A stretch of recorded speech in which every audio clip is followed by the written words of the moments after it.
Hello everyone, কেমন আছেন সবাই? আশা করি সবাই ভালো আছেন। আমরা আলহামদুলিল্লাহ ভালো আছি। আজকে হলো রবিবার আর এখন বাজে সকাল 9:30। তো সকালবেলায় কিছু কাজ কাম করলাম, তো আরও বাকি অনেক কাজ রয়েই গিয়েছে, কারণ রবিবারে তো কাপড় চোপড় ধোয়া, তারপরে ঘর ক্লিনিং, তো সব কিছু মিলিয়ে অনেক বেশি ব্যস্ত থাকতে হয়। তো বাইরে বেরিয়ে দেখি অনেক বেশি বৃষ্টি হচ্ছে। তো বৃষ্টি হতে হতে ঘরের সামনে তো পানি জমে গিয়েছে। তো তারপরে দেখি আমার মেয়ের স্যান্ডেল পানিতে ভেসে বেড়াচ্ছে। তো তারপরে আবারও এদিকে আসলাম, এদিক থেকেও দেখি খুবই সুন্দর পরিবেশ। মানে আমার কাছে তো বৃষ্টি দেখতে অনেক বেশি ভালো লাগে। তো বাচ্চারা পাঁপড় খাচ্ছিল, আমি আগের দিন রাতে কিছু পাঁপড় ভেজে তারপরে বয়ামে করে রেখে দিয়েছি, যাতে করে বাচ্চারা যখন তখন মনে হলে খেতে পারে। তো এমনিতেও তো বাচ্চারা মানে পাঁপড় চাপড় এগুলোই বেশি পছন্দ করে। তো কিনা পাঁপড়ের চেয়ে বাড়িতে যদি ভেজে দেওয়া হয় ভালো তেল দিয়ে, তো তেলে ভাজা বস্তু এমনিতেও খাওয়া খারাপ, তারপরেও নিজেরা যদি ভালো মানের তেল দিয়ে ভেজে দেওয়া হয় সেটা কিন্তু অতটা ক্ষতি করবে না আমার মনে হয়। তো দুপুরে রান্নাবান্নার জন্য এমনিতেও তো দেরি হয়ে গিয়েছে, তারপরে ভাবলাম রান্নাবান্নাটা করেই ফেলি। তো এরই মধ্যে 12:30 বেজে গিয়েছে। তো ঝটপট আমি ভাবলাম যে ডিম দিয়ে মানে বিরিয়ানি করি। এখানে ভাতের চাউল যেটা আমরা সবসময়ই খাই, সে ভাতের চাউলই নিয়েছি 3 কোটার মতো, মানে 750 গ্রামের মতো। আসলে চাউলটা আরও একটু কম দিলেই বেশি ভালো হতো, তো চাউলটা একটু বেশি হয়ে গিয়েছিল। তো তারপরেও বিরিয়ানি কিন্তু শুধু শুধু গরম করে খাওয়া যায়। তো এখানে পেঁয়াজের বেরেস্তা করে নিচ্ছি। তো পেঁয়াজের বেরেস্তাটাও অনেক সুন্দর হয়েছিল।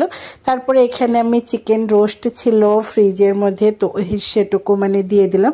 এখানে চিকেন নাই, কিন্তু মানে ঝোল যেটুকু তো সেটুকু আছে। তারপরে আরও ঝোল ছিল, তো সব ঝোল দিয়ে, ঝোল মানে এটাও কিন্তু মাংসের ঝোল, মহিষের মাংস রান্না করেছিলাম সেটারই ঝোল।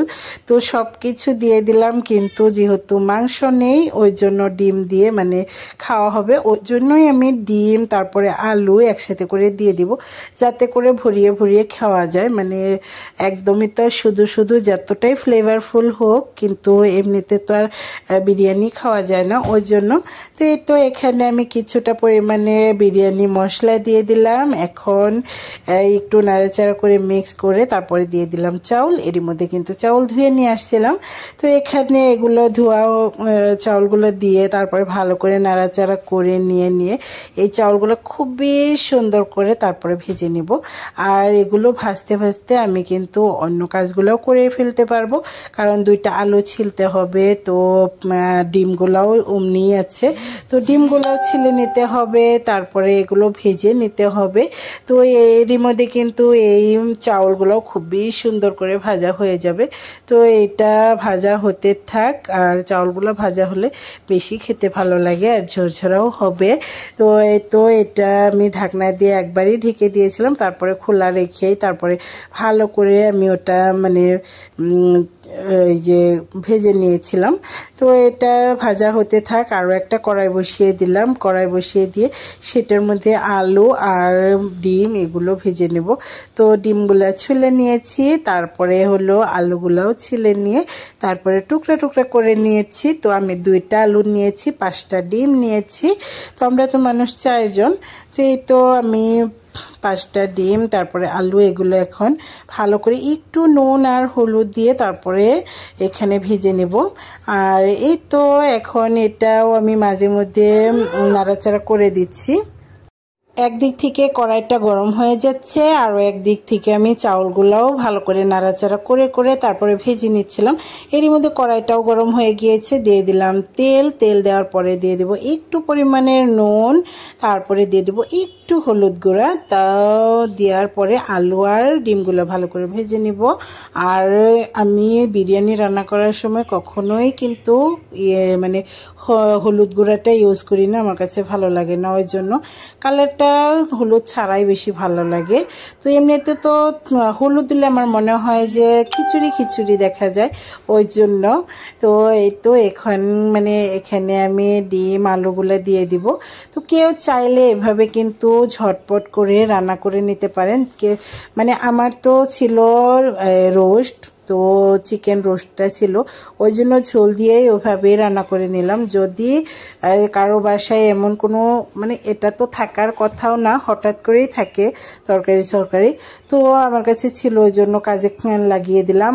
আর হলো কারো বাসায় যদি তেমন কোনো সুবিধা না থাকে তাহলে কিন্তু কেউ অল্প করে বাদাম বাটা, তারপরে টক দই, একটু পরিমাণে চিনি দিয়ে দিলে তারপরে বাকি সবগুলা মানে মশলা, তারপরে বিরিয়ানি মশলা তো আমিও দিলাম, চাইলে আপনারাও দিতে পারেন। তো এভাবেই সব কিছু দিয়ে হলুদ শুধু বাদে আর বাকি সবগুলো মশলাই দিয়ে দিতে পারেন, সাথে আদা রসুনের পেস্ট তো দিয়ে তারপরে রান্না করে নিতে পারেন। এখানে আমি ওই চাউলগুলো ভাজা হয়ে যাওয়ার পরে দিয়ে দিলাম কড়ার মধ্যে উঠিয়ে, সরি কড়াই না, প্রেশার কুকারে।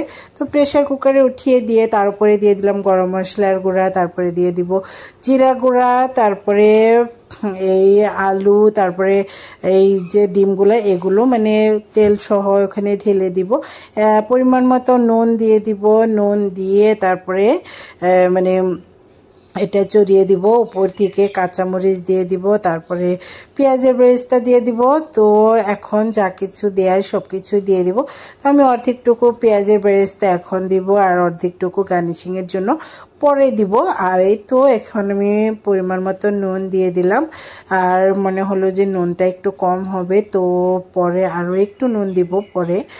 ঢাকনা লাগানোর আগে দিয়ে দিলেই হলো। এরই মধ্যে এখন কাঁচামরিচ দিয়ে দিচ্ছি আমি 7-8। তো এটা আমি মানে আস্তই কাঁচামরিচগুলো দিয়ে দিচ্ছি। কেউ যদি পছন্দ হয় তাহলে ডলে খেতে পারে, আর না হলে কাঁচামরিচের যে একটা ফ্লেভার আছে সেটা কিন্তু বিরিয়ানির মধ্যে মানে অ্যাড হবে। আর এই তো এখন দিয়ে দিব পেঁয়াজের বেরেস্তা। পেঁয়াজের বেরেস্তা আমি অর্ধেকটুকুই দিব, আর বাকি অর্ধেকটুকু তুলে রাখবো পরে গার্নিশিংয়ের জন্য। আর এই তো দিয়ে দিলাম এই পেঁয়াজের বেরেস্তা। দিয়ে দেওয়ার পরে এখন মানে আরও একটু নুন দিয়ে দিলাম, প্রথমে যে বলেছিলাম। তো এখন আবারও একটু নাড়াচাড়া করে নিয়ে প্রেশার কুকারটা বন্ধ করে দিব। তারপরে 3টা হুইসেল আসার জন্য অপেক্ষা করব। আসলে প্রেশার কুকার বুঝিয়ে কিন্তু হুইসেল কম বেশি লাগতে পারে। তো এই তো এখন আমি হুইসেলের জন্য অপেক্ষা করব।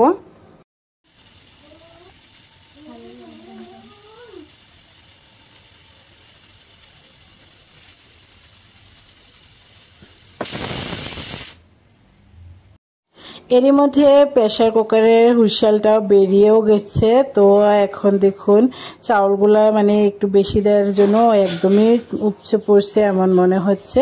তো তারপরেও সব কিছু প্রপার সিদ্ধ হয়েছিল, তারপরে সব কিছু ভালোও হয়েছিল।